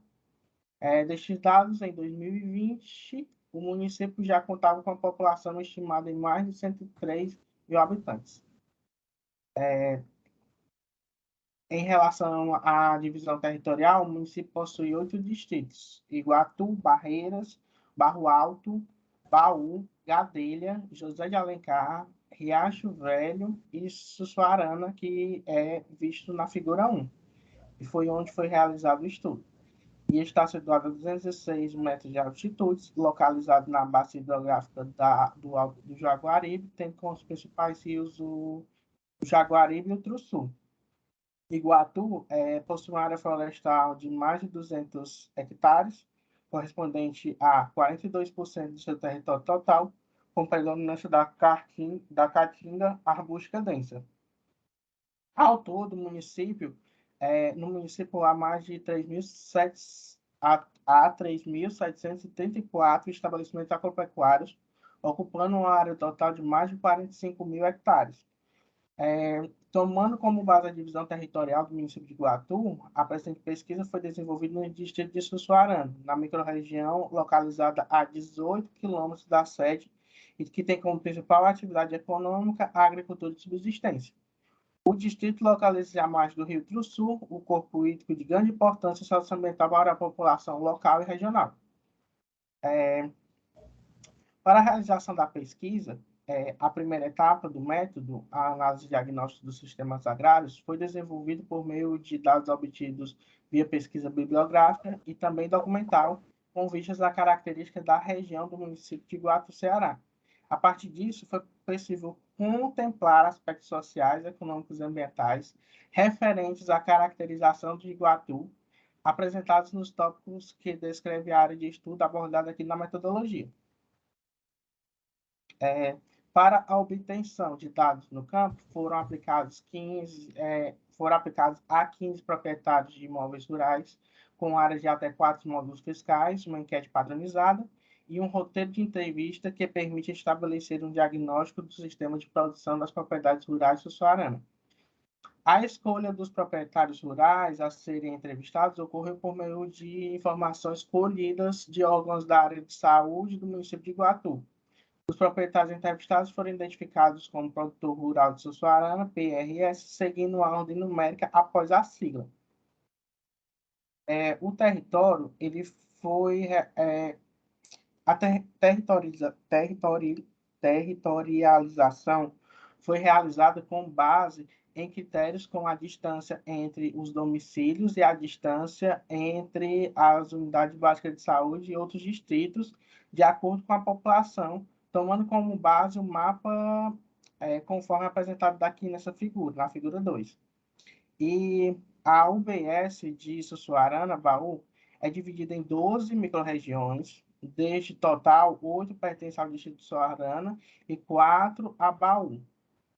Para o desenvolvimento da pesquisa, foram consideradas apenas as microrregiões pertencentes à Sussuarana, que são a 1, a 2, a 3, a 5, a 6, a 8, a 9 e a 12. Assim, para melhor caracterização, buscou-se identificar o tamanho das propriedades rurais, as principais atividades econômicas, tipos de assistência técnica, acesso ao crédito por parte dos proprietários, bem como aspectos relacionados à caracterização ambiental da propriedade. Desse modo, seguindo os principais metodologias do método de análise diagnóstico do sistema agropecuário, foi realizada uma estratificação de cada nível de análise, agrupando-se em intervalos de classe de acordo com o tamanho de cada propriedade, possibilitando assim um melhor entendimento acerca da realidade estudada, conforme apresentado na tabela 1, onde se apresenta a área, dependendo do intervalo de classe e do número de proprietários de cada produtor. Segundo dados obtidos via plataforma do Sistema Nacional do Cadastro Ambiental Rural, SICAR, referente ao ano de 2021, quanto ao número de proprietários rurais cadastrados, o distrito de Sussuarana apresentou 409 imóveis rurais registrados, isso é, 7,26% do total cadastrado, em comparação ao município de Iguatu, que possui 5.966 imóveis rurais cadastrados. Nessa figura, que é a figura 3, apresenta o número de módulos fiscais de cada propriedade rural de Sussuarana cadastrada na plataforma do SICAR. Pelo diagnóstico do sistema de produção de propriedades rurais do município de Sussuarana, tendo em vista as particularidades e características da unidade de produção apresentadas antes e visando uma melhor compreensão a respeito das principais atividades agropecuárias desenvolvidas nos sítios de Sussuarana, a seguir, apresenta-se as principais atividades agrícolas e agropecuárias desenvolvidas nas áreas estudadas. Inicialmente, na tabela 2, estão as principais culturas realizadas de cada agricultor e a área destinada à produção de cada cultura. Observe-se que nos sítios estudados existe um plantio de culturas anuais, perenes, em quase todas as propriedades, destinando-se como principal cultura o milho, feijão, a cana-de-açúcar e a banana.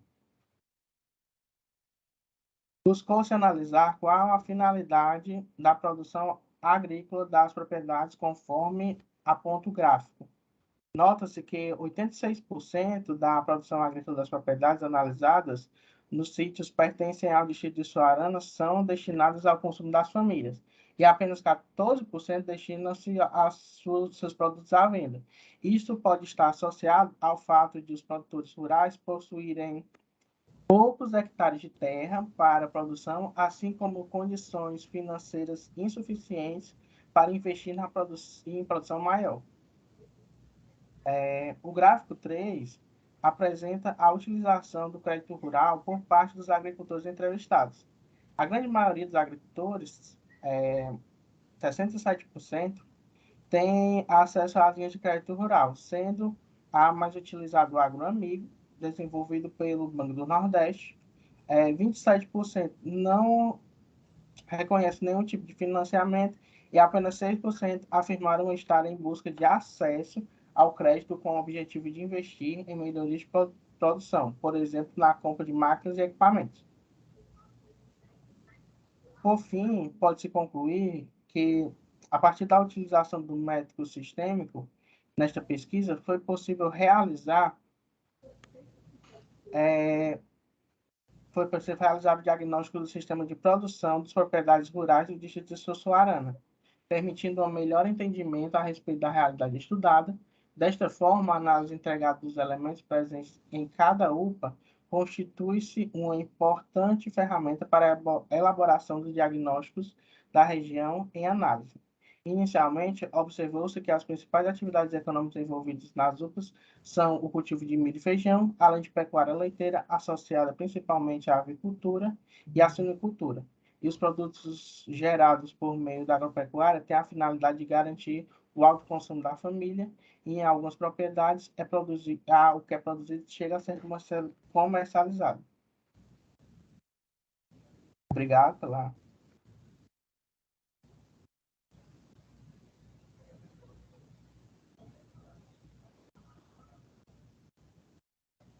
Parabéns pela sua apresentação, Rubens. Obrigado. Alguém tem alguma consideração para fazer para o Rubens?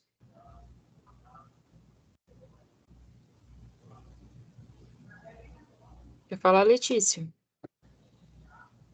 Não, acho que está aberto aqui, eu vou desligar, não tinha percebido.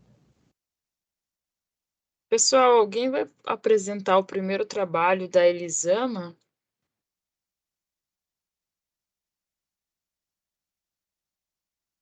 Se não, eu tenho um trabalho para apresentar de um colega que eu vou estar apresentando nessa sala. Aí, então, se até eu terminar ela não tiver apresentado, ela vai ficar sem apresentar.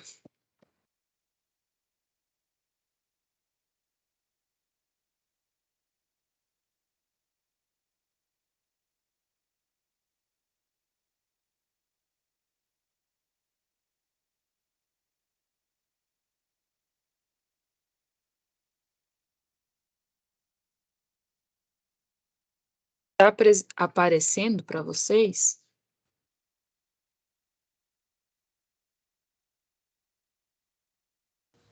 Sim, só não está em modo de apresentação.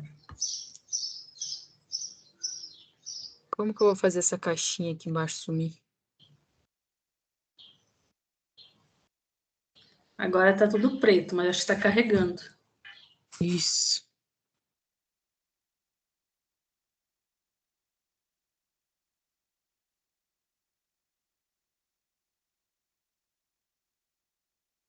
É um trabalho de um colega meu que teve um problema e estava nessa sala. Ele é avaliação da silagem de moringa. Em minicilos, com ou sem adição de milho moído. É um trabalho do Ricardo, que é um doutorando. Bem, como introdução, todo mundo sabe que os alimentos volumosos para os ruminantes é onde está o maior custo da produção e um maior problema, porque para a gente produzir volumoso, a gente depende de ambiente, que sempre pode ter fatores atrapalhando.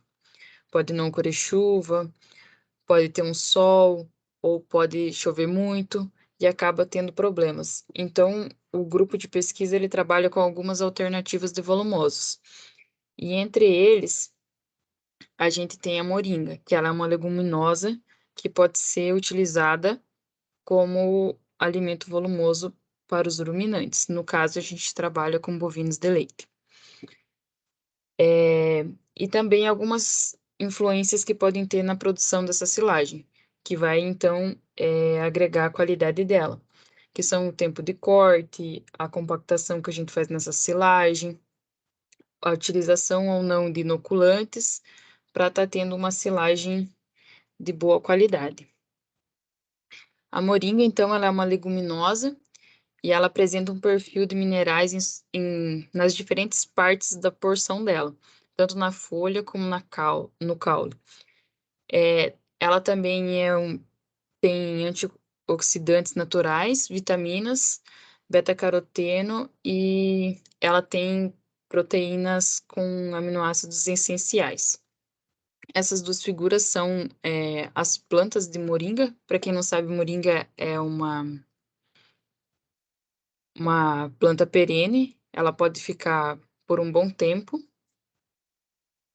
implantada no local. E ele teve como objetivo, então, avaliar a qualidade dessa silagem com ou sem a adição de milho moído, tanto qualidade bromatológica como microbiológica e também a digestibilidade desse volumoso. O experimento, então, ele foi realizado na Estação Experimental Professor Dr. Antônio Carlos Santos Pessoa, e as análises foram feitas no Laboratório de Nutrição Animal e de Microbiologia da UniOeste. Os tratamentos foram a silagem sem inclusão de milho e a silagem com 25% de milho. Foram feitos, então, 6 minicilos com abertura em 28 dias. Essa moringa ela foi implantada lá na fazenda, o pessoal plantou todas elas e fez o acompanhamento até ela chegar numa idade de corte, onde então ela foi cortada, triturada e foi feito os minicilos. E para agregar um pouco mais de valor nutricional, a gente testou a silagem in natura e a silagem pura e a silagem com adição de milho, e também sempre se faz a análise da silagem in natura no dia que é feito o corte e após o tempo de armazenamento. Foram realizadas, então, as análises químico-bromatológicas, fracionamento de carboidratos, as análises microbiológicas para contagem padrão de placas, também para Clostridium, enterobactérias, lactobacilos e aeróbios mesófilos. Também foi feita a avaliação de fungos e leveduras, assim como a digestibilidade in vitro da matéria seca, da matéria orgânica, da parede celular e também da proteína bruta. Como resultados e discussões, então, nessa primeira tabela são a composição bromatológica da silagem de moringa, com a inclusão e sem inclusão, e nos dois tempos de análise, onde pode-se observar que a matéria seca ela não teve uma variação entre as aberturas e também entre os tratamentos, assim como a matéria orgânica. Já a proteína, e ela ficou em torno de 34 a 37, que é a matéria seca que a gente espera para uma silagem. A proteína bruta dela, no momento da realização, ela ficou abaixo do esperado. Se espera que tenha uma proteína bruta da silagem de moringas em torno de 25%, e ela não foi obtida nesse trabalho, então, só para constar que ficou abaixo da média, ficou entre 14% e 18%. Só aos 28 dias a silagem que teve sem inclusão de milho que chegou a 25%. O FDN dela ficou baixo também, assim como o FDA, que seria a fibra em detergente neutro e fibra em detergente ácido. Desculpa. Essa segunda tabela são os valores das frações de carboidratos da silagem de moringa e moringa com adição de milho, onde a gente pode observar que o carboidrato total ele foi maior para a silagem quando ela teve adição de milho, e se espera que essa variação seja de 40% a 50%. Já a fração C, que a gente encontrou desse carboidrato, ela corresponde principalmente à parte da lignina, que é a parede mais da planta, que então vai estar indicando a idade que essa planta tem. Quanto maior a idade ela tiver, maior vai ser a lignina. E como as nossas plantas elas eram novas, pode-se observar que o valor da fração C ficou baixo.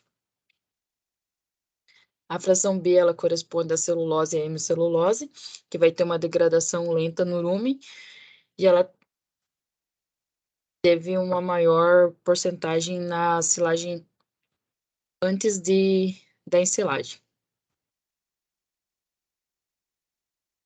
E a fração A mais B1 seriam os açúcares da planta,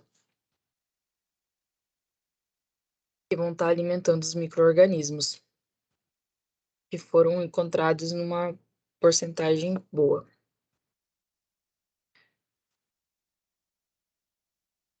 Essa terceira tabela está cortando em cima, para mim, pelo menos, mas é a tabela onde mostra os resultados encontrados para os micro-organismos, onde teve um crescimento muito grande em todos eles, principalmente na silagem.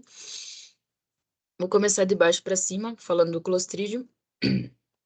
O Clostridium não é esperado na silagem, e como vocês podem observar, ele teve um crescimento muito grande, não sendo recomendado, então, porque assim ele vai diminuir a qualidade dessa silagem, porque é uma silagem contaminada, e também o rendimento dela vai diminuir, porque ela não está sofrendo a fermentação correta e também nem está estéril de micro-organismos. É um micro-organismo que deveria estar zerado. Os aeróbios mesófilos são a contagem padrão de micro-organismos, que teve um aumento durante a fermentação, assim como as enterobactérias, que deveriam ter diminuído de acordo com a fermentação da silagem. E os lactobacilos aumentaram. Esse gráfico foi a identificação dos fungos que eles fizeram, onde então vocês podem observar principalmente a presença de Fusarium na silagem. No produto in natura ele não se apresentou. O Penicillium, ele estava mais presente no momento do corte da moringa do que na silagem em si. E o outro fungo em azul esteve presente em todas, tanto in natura como após a fermentação.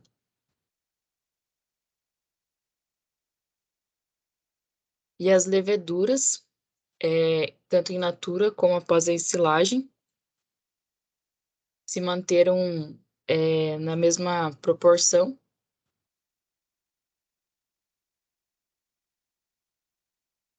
O que é importante na avaliação microbiológica é ver se realmente a ensilagem ela teve efeito ou não, ou se esse produto ele vai cada vez diminuir a qualidade e a quantidade também, porque os micro-organismos que estão presentes ali, eles vão estar se alimentando do que, na verdade, deveria estar sendo conservado para alimentar os ruminantes. E essa última tabela, também não sei se está cortando em cima para vocês, é a digestibilidade in vitro da silagem e do in natura. Onde a silagem in vitro da matéria seca ela teve uma diferença do tempo 0 para o tempo 28. Quando ela foi após a ensilagem 28 dias, ela teve uma melhora na digestibilidade da matéria seca, chegando a 86,87%, assim como também na digestibilidade da matéria orgânica. Ela teve uma maior digestibilidade com o armazenamento. E a digestibilidade da proteína bruta e da parede celular se manteve a mesma, tanto para o dia 0, para o tempo 0, como para o tempo 28.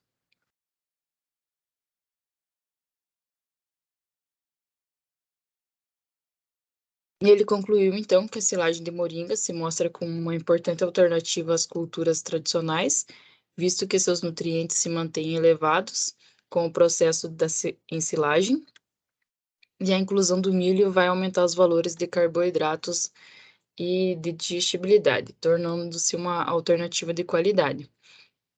Apesar de apresentar um elevado valor para Clostridium, como comentei, os lactobacilos se desenvolveram de forma positiva na silagem. Porém, a adição de milho deve ser melhor estudada em diferentes teores, para que se busque melhores resultados do perfil microbiológicos. Porque um dos questionamentos foi que o aumento dos micro-organismos foi por contaminação pelo milho moído. Seria isso a apresentação dele. Se alguém tiver alguma pergunta, pode fazer.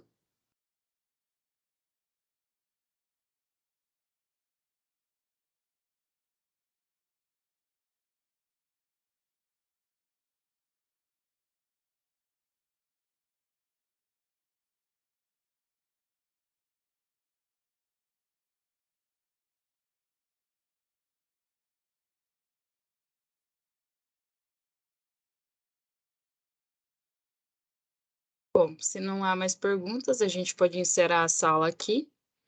Muito obrigada pela presença de todos. E é isso. Maria Luísa, eu tenho uma dúvida. Pode fazer. Na questão da presença, que nem amanhã, a gente pode assistir trabalhos de outros GTs ou a gente tem que voltar nesse GT aqui? Não, pode assistir em outros GTs, porque, se eu não me engano, amanhã o 4 só tem uma sala. Uhum. Então tá. Então, a presença foi dada hoje, né? Sim, eu anotei todos os presentes aqui. Inclusive, eu ia pedir se vocês quisessem tirar uma foto ou não, mas não sei. Mas a presença de vocês está anotada pela apresentação. Eu quero, é Maria Luísa? É só todo mundo abrir a câmera, então, pra gente tirar foto. E é porque lá eles pediram, do programa que eu vim, eles pediram para tirar foto. Eu vou abrir, pelo menos a minha. Ah, quem puder, abre. Aí dá pra printar. Assim que a minha resolver funcionar aqui, que começa a travar tudo.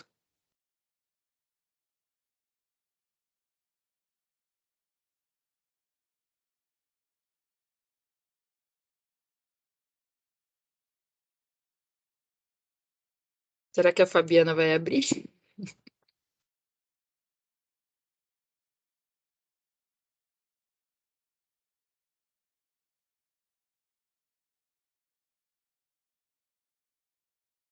Perfeito. Parabéns pelas apresentações. E é isso. Obrigada. Bom evento a todos. Obrigado, até mais. Até. Obrigado, Tchau, tchau, Maria. pessoal. Tchau. Até amanhã.